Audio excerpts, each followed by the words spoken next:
Show me your friends and I'll show you your future. If all you had to offer was friendship, like who would still be around? Real situations expose fake people, so sometimes it takes getting down on life to find who's really down.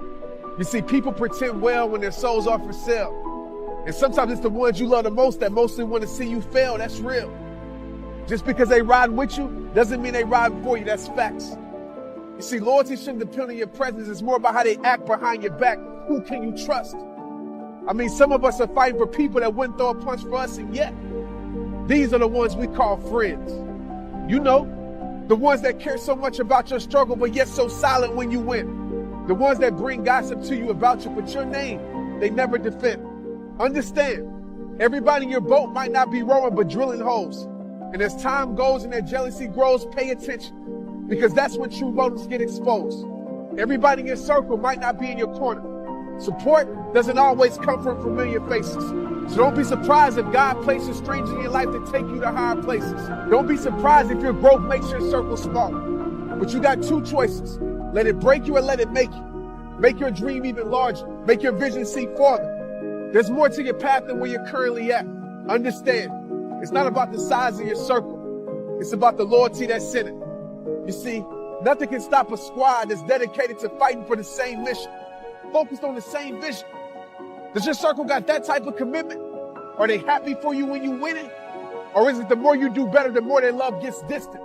The more their support goes missing? Listen, real friends don't hate on each other. What they do is they push each other to go get it. In your life, do you got those type of friendships? Because mindsets are very contagious. And I promise you this, whoever you consistently surround your life around will surely persuade it. Wake up. Everybody's prayers for you ain't to make it. So do they really got love for you? Or do they just fake it? Do they really got love for you? Or do they just love to use you? To some, you're just an opportunity. Yeah, that's how these fake friends will do you. They present what you want just to take what they need. And when they can no longer benefit from your life, well, that's when their loyalty leaves. So I'm going to ask you this question again. If all you had to offer was friendship, who would you still be able to call your friend? Tag them to this video. Let them know you appreciate them.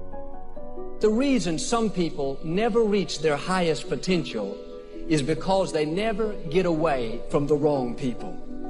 Everyone cannot upgrade your friends. It ain't nothing bad. You just got to upgrade people in your life. But if you're the smartest person in your group, you need a new group. You cannot.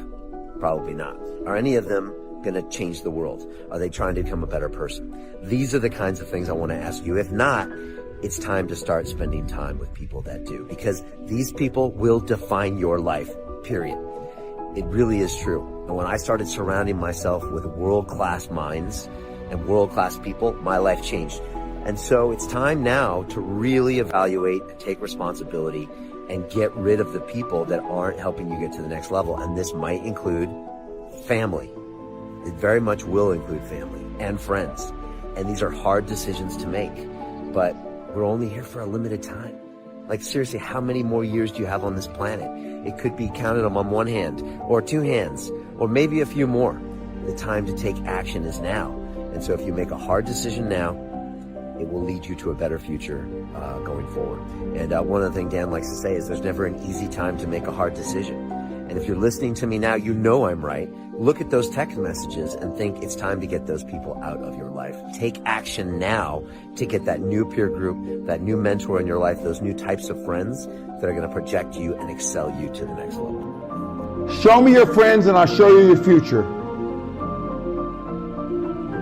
Take a look at the people that are around you.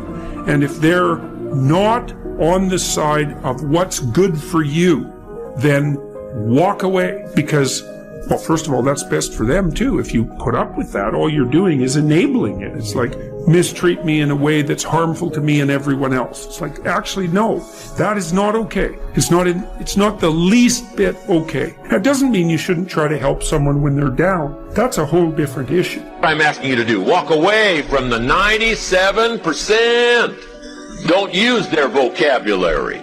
Don't use their excuses. Don't use their method of drift and neglect. Won't even walk around the block for their health. Walk away and join the 3%. Here's how you know if someone's your friend.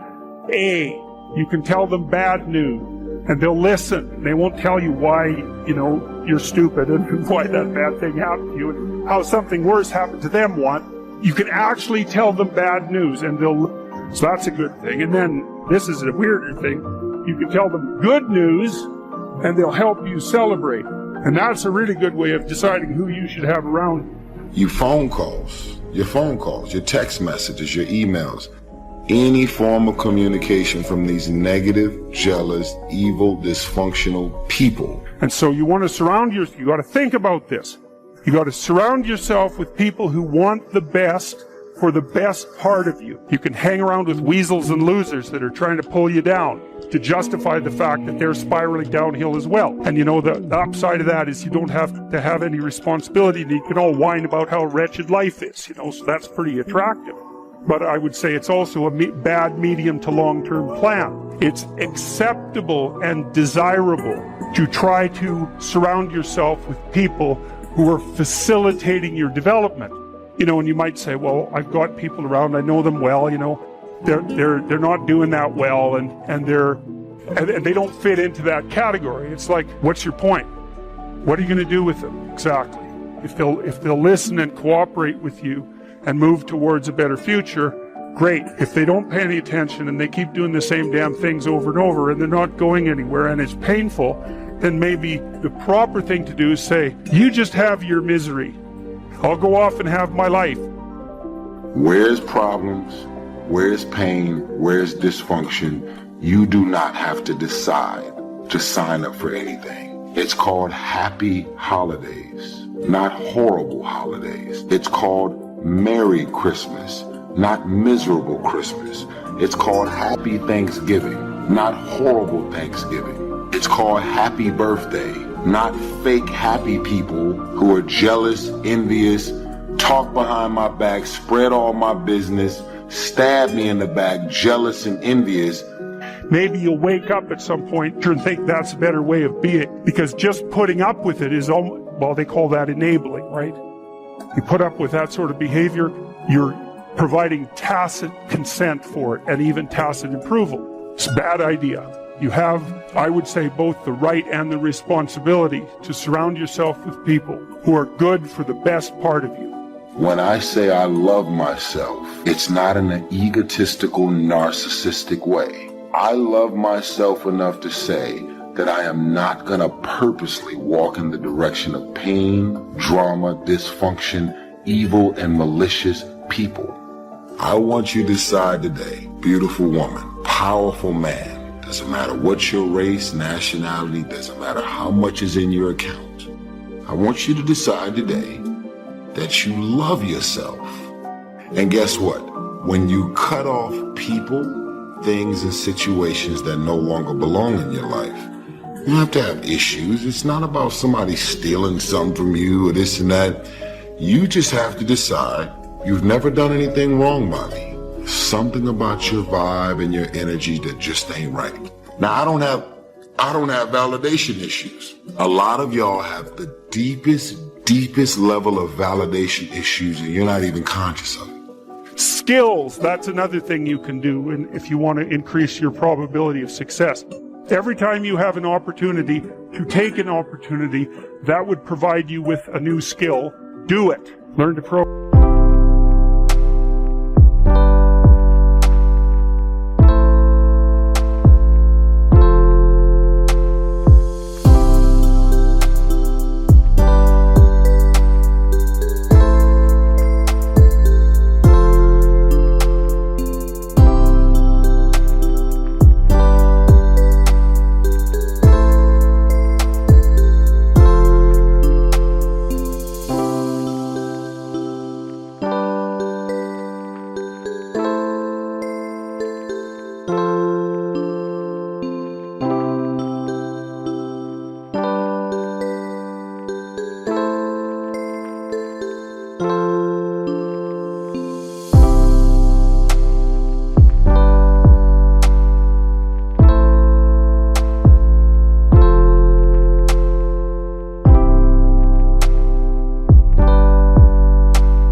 program, learn to write, learn to read new things, learn to public speak, learn how to go talk to your boss in a manner, this is the right way to go talk to someone who's supervising you. I see this problem, and here's a solution, and so I'm coming to talk to you about the problem and the solution. It's like, because the other people they're talking to are going to come and say, I've got a problem.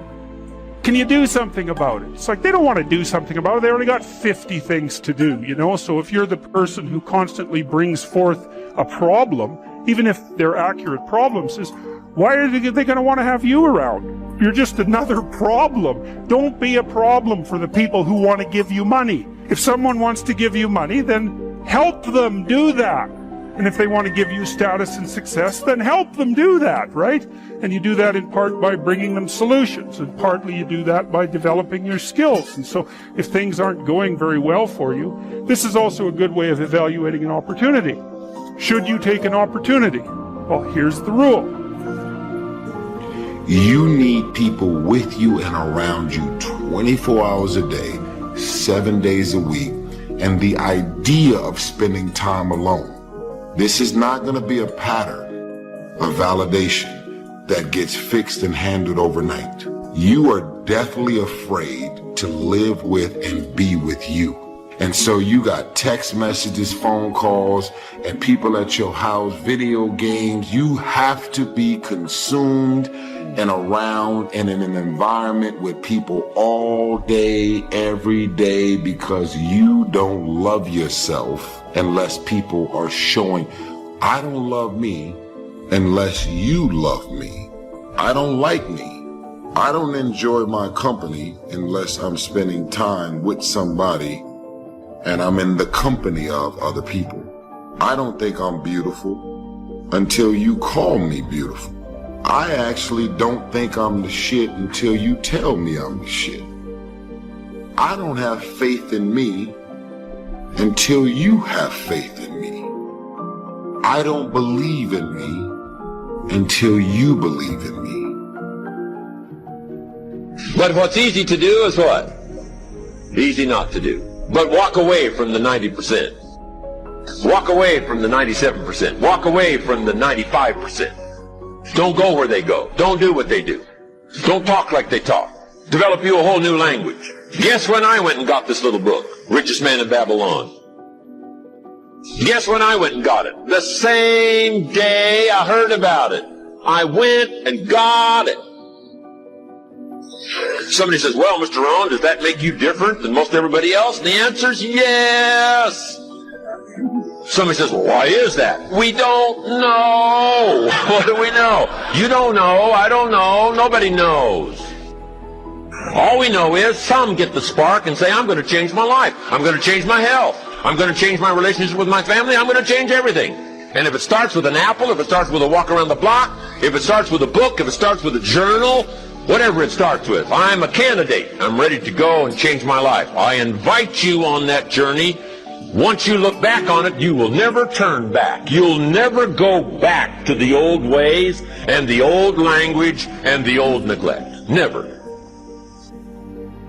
Anybody who loves themselves is going to say, I have control of my year, my month, my week, my day, and my hour.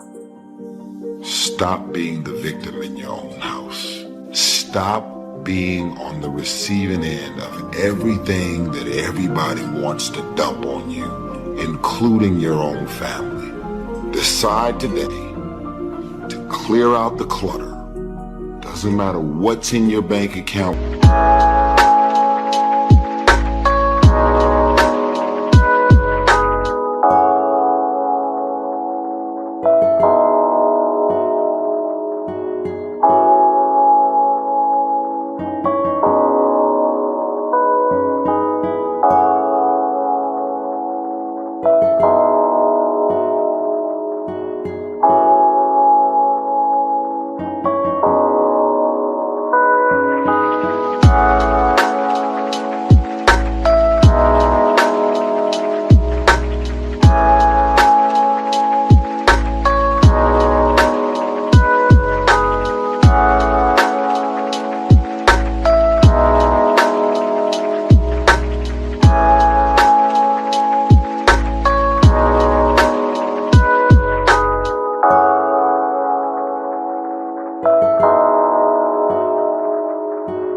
what you driving, what you living in.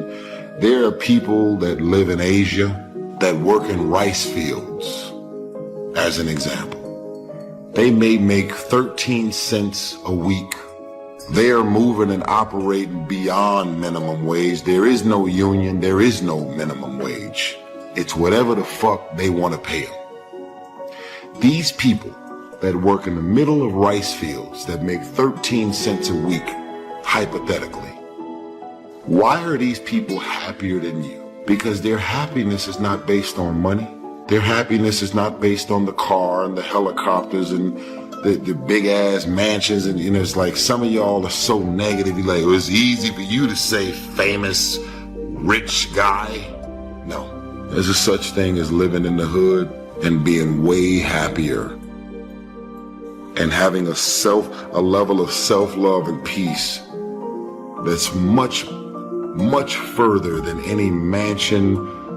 And that's better than wealth, by the way. In fact, it actually constitutes wealth, because wealth constitutes what you have when someone takes all your money away, right? That's real wealth. And so the way that you build up that sort of wealth is you turn yourself into someone who's competent in multiple directions. And you can be doing that all the time, right? Especially with the kind of technology that you people have access to. I mean, you can learn anything you want whenever you want. So what a good deal that is, man. And so there's easy fruit hanging that you could pick, and I would recommend that you do that. You did not choose to go after your dreams, and you have to be okay with that. Now, what I would like to encourage you to do is to make the right choice. I encourage you to face your fears and pursue your dreams. Go pursue the dreams that matter the most to you. You only got one shot at this thing here. And if it works out, man, it's going to feel so good for you. And if it doesn't, at least you had the courage to make that decision. I hope you make the right choice.